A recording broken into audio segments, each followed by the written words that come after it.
The winter of 1897 came to Willow Creek Valley like it had a score to settle.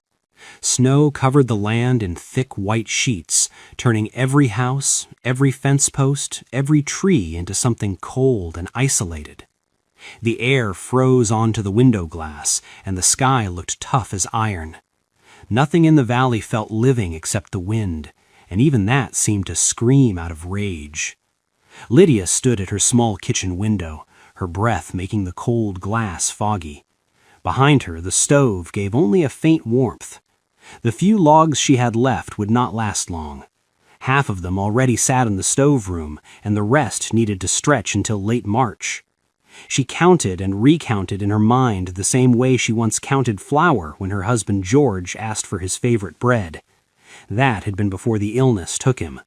George had been gone for 18 long months. The fever came quickly in the summer of 1896 and swept through the valley. It took him fast, along with many others. Lydia could still picture his pale face that last morning. He had said he was only tired. 4 days later, she buried him behind the Methodist church, where snow now piled high against the gravestones. The first winter without him, she survived on his careful savings. But this winter was different. The crops she tried to grow alone had dried in the summer heat. Her chickens stopped laying eggs, and she had sold them for almost nothing.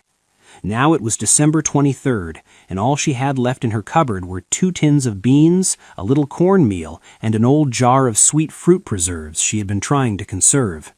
Christmas dinner would be beans and cornbread, and only if she made it last a long time. She looked at her empty table. She had cleaned it out of habit, but there was nothing to wipe. The silence of the house felt heavy, like a burden resting on her shoulders. The clock in the parlor ticked away the moments without kindness. Sometimes she thought she would get used to the quiet. Instead, it only grew louder. Outside, new snow began to fall. The afternoon light faded fast, and the cold pressed against the walls. Lydia reached for another log for the stove, then stopped. She could not use it yet. A sudden knock hit the door. 3 firm strikes in the cold evening. She froze. No one had visited in weeks.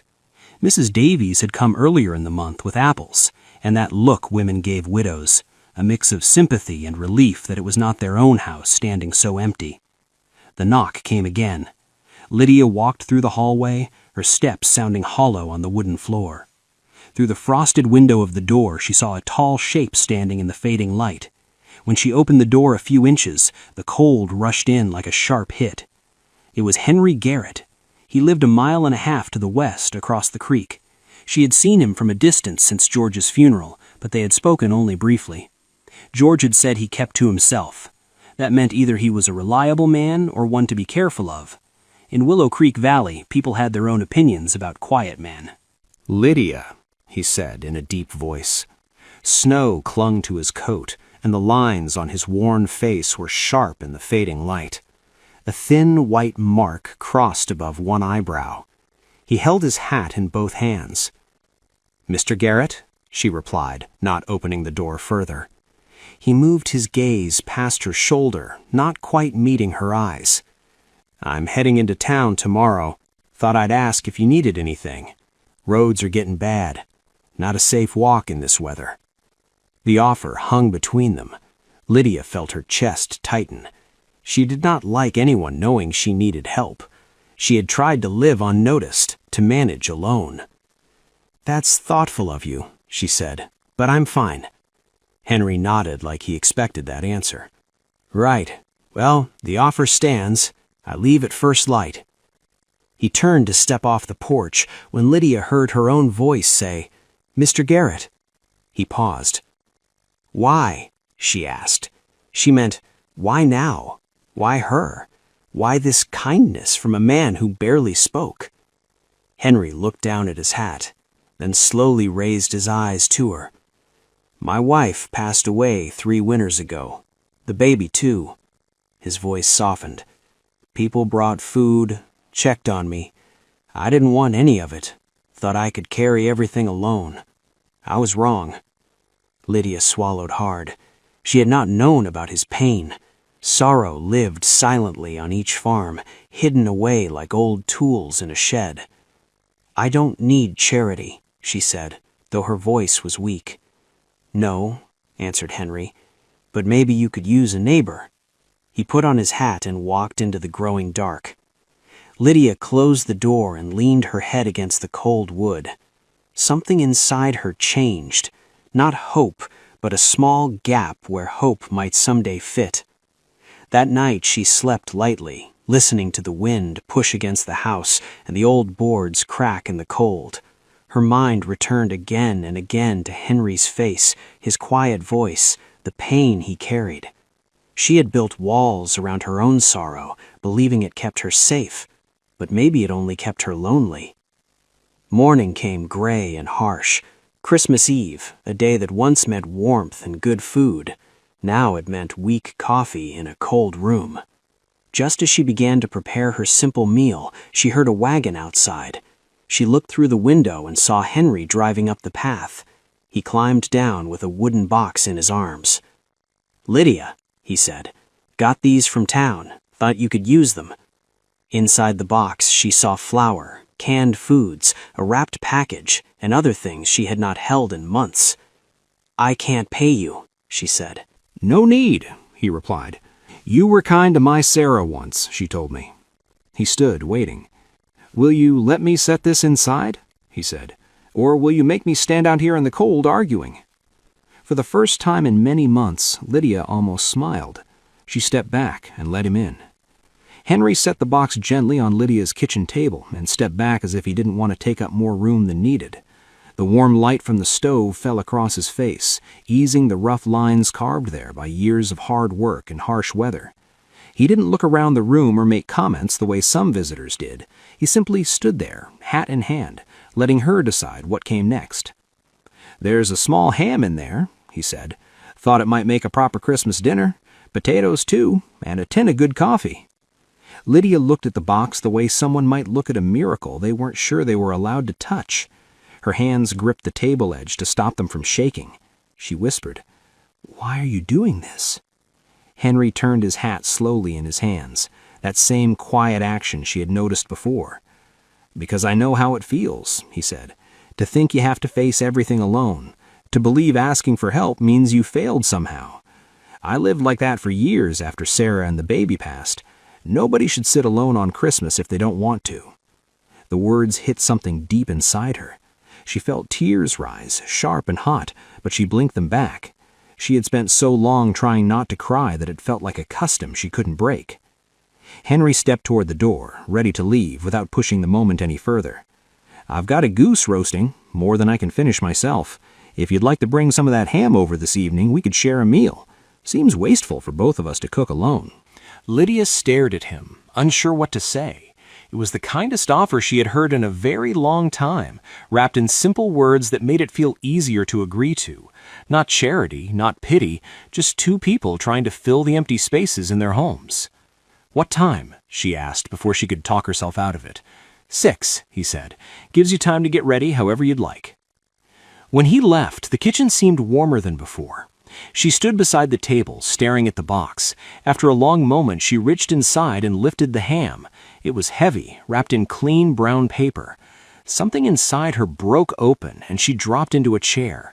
Her tears came quiet and steady, the kind that came from holding back too much for too long. She cried for George and the life they once shared. She cried for the cold house and the empty winters. She cried for Henry and for Sarah, for losses carried in silence across distant fields. But woven through the tears was something else, something small but gentle, a feeling she had not held in a long time. She wiped her face and stood. She set the ham in a pot with cloves. She peeled the potatoes. She made biscuits from the fresh flour. Each simple task warmed her hands and her heart a little more. The smell of real coffee filled the room, strong and recognizable, and she breathed it in like it was life itself. By the time the winter sun began to sink, Lydia felt something she hadn't felt in 18 months. Purpose. She changed into her gray wool dress, the same one she had worn at George's funeral. It felt strange to wear something nice again, but it also felt right. She brushed her hair and tucked it neatly. When she looked in the small mirror above the washstand, she saw a woman touched by sorrow, but not erased by it.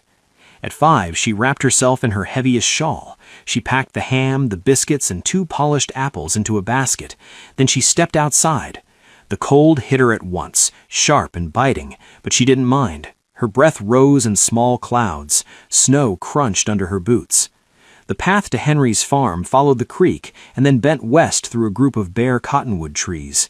Years had passed since she last walked this way. The air smelled like snow and distant smoke from other chimneys. Stars appeared above her, small, bright points shining in the deepening sky. As she walked, she thought about the many turning points of her life. Leaving her family home to marry George, walking into the church to say goodbye, stepping into the long, empty months that followed. Now she was crossing another turning point. She wasn't sure what waited on the other side, but she carried both her sorrow and her courage with her. The trees opened up, and she saw Henry's house in the distance. Warm light shone through the windows. Smoke rose straight into the sky. The smell of roasting goose drifted across the snowy yard, rich and comforting. For a moment Lydia hesitated. Doubt whispered inside her. What if she was wrong to come? What if he was just being polite? What if she was seeing too much in a simple kindness? But her feet kept moving. She reached the porch and lifted her hand to knock. Before she touched the door, it opened. Henry stood there, the golden light from inside at his back. When he saw her, something eased in his face, like a man who had been waiting and worried she might not arrive. "Lydia," he said quietly, "welcome." She stepped inside, the warmth of the house wrapping around her like a cover. For the first time in a long time, she felt she had walked towards something instead of away from something. Warmth wrapped around Lydia as she stepped into Henry's home. The smell of roasting goose drifted through the small cabin, rich and comforting. A lamp glowed on the table, throwing soft light across the wooden floor, and the simple dishes set out for 2. It had been years since Lydia had walked into a house that felt lived in by more than one person. For a moment she stood still, unsure where to put her basket or her hands or even her sorrow. Henry took the basket gently from her. "You made biscuits," he said. "Smells really good." His voice carried no judgment, only honest thanks. Lydia nodded and looked around. The cabin was tidy, the way a man kept things when he lived alone and had no one to help him. A blanket lay folded over the back of a chair. A small wooden baby bed stood in the far corner, covered with a cloth. She knew without asking that it had belonged to the child he lost. Her breath caught for a moment at the quiet story hidden in that corner. Henry followed her eyes and gave a slow, tired nod. "I keep meaning to put it in the attic," he said, "but somehow I never do." Lydia understood more than he knew. Her own home was full of things she couldn't bring herself to move. Shoes George had worn, an old coat he loved, as if moving them would mean moving past him. "You don't have to," she said softly. Henry gave a small smile and turned to the stove. "Dinner's almost ready. Make yourself comfortable." She sat at the table, smoothing her dress. Her hands trembled a little, not from the cold, but from the strangeness of being in another person's warmth after so long in her own silence. When Henry brought the goose to the table, steam rose into the warm air. He cut it slowly. She set her ham beside it, the slices shining under the lamplight. For a while, neither of them spoke. They passed food quietly, the only sounds the soft clink of plates and the winter wind touching against the cabin walls. After a few minutes, Henry sat back and studied her gently. "When George passed," he said, "folks brought meals to you, didn't they?" Lydia nodded. "I turned most away." "I did the same," Henry said. "Thought standing alone meant standing strong." He shook his head. "Turns out it just means standing cold." Lydia lowered her gaze. "I didn't want anyone to see how bad things were." "I know," he said, "but I saw anyway." She looked up sharply, surprised by his honesty. "I saw your light glowing low in the evenings, saw how thin the smoke was from your chimney. Folks notice things out here. We are all each other's weather." The words warmed something deep inside her. She had believed no one saw her struggle, that her sorrow made her unseen. But here was someone who had noticed every quiet sign. She set down her fork. I forgot how to let anyone in." "So did I," Henry said, "but we're learning now." They finished dinner in comfortable quietness. For the first time, food filled her stomach without filling her with guilt. The warmth of the cabin soaked into her hands and her bones. The loneliness that had settled inside her house began to loosen its hold. After the meal, Henry poured them each a cup of coffee. The smell was rich and strong, filling the room like a memory. Lydia wrapped her hands around the warm cup and closed her eyes for a moment, letting the heat sink into her palms. When she opened them, Henry was watching her with the kind of look she had not seen since George was alive. A look of someone seeing her as more than a widow, more than a quiet woman surviving winter, as a person worth noticing. "You know," he said, "this is the first time in 3 years my table hasn't felt empty." Lydia felt her throat tighten again, but this time the feeling wasn't painful. It was something gentler, something hopeful. "And it's the first time in 18 months I've shared a meal with someone," she admitted. Henry set his cup down. "Maybe it doesn't have to be the last." His words settled into the room like a soft snowfall. Not a promise, not a demand, just a simple truth offered with care. Lydia looked at the lamplight flickering across the table. She thought of the cold house waiting for her, the lonely bed, the sound of wind pressing against the windows. Then she thought of this warm room, of the carved wooden baby bed, of the man who had lost so much and still chose kindness. "Maybe not," she said. For a while they talked, quiet stories of the valley, small parts of their lives, memories shared in simple words, nothing grand, nothing forced, just two lonely people learning how to sit in the presence of another soul again. When the evening grew late, Henry walked her to the porch. The sky was dark and full of cold stars. He wrapped a blanket around her shoulders before she stepped into the snow. "Thank you," Lydia said, her voice soft. "For the meal?" he asked. "For seeing me," she answered. His eyes softened. "I know what it's like to want to disappear," he said. "But you don't have to, not anymore." She held his gaze, feeling a warmth stronger than the lamplight spreading through her chest. "Good night, Henry," she said. "Good night, Lydia. Get home safely, and if you need anything, any time, I'm right across the creek." She walked home under the quiet stars. The cold bit at her cheeks, but inside she felt warm, warmer than she had in a very long time. Something new walked beside her through the snow. Not love, not yet, but the start of something that felt like life returning. When she reached her house, she looked back. A single lamp still glowed in Henry's window, a small light in a dark valley, a reminder that even in the hardest winters, someone could show up at your door and change everything. For the first time in 18 months, Lydia did not feel alone.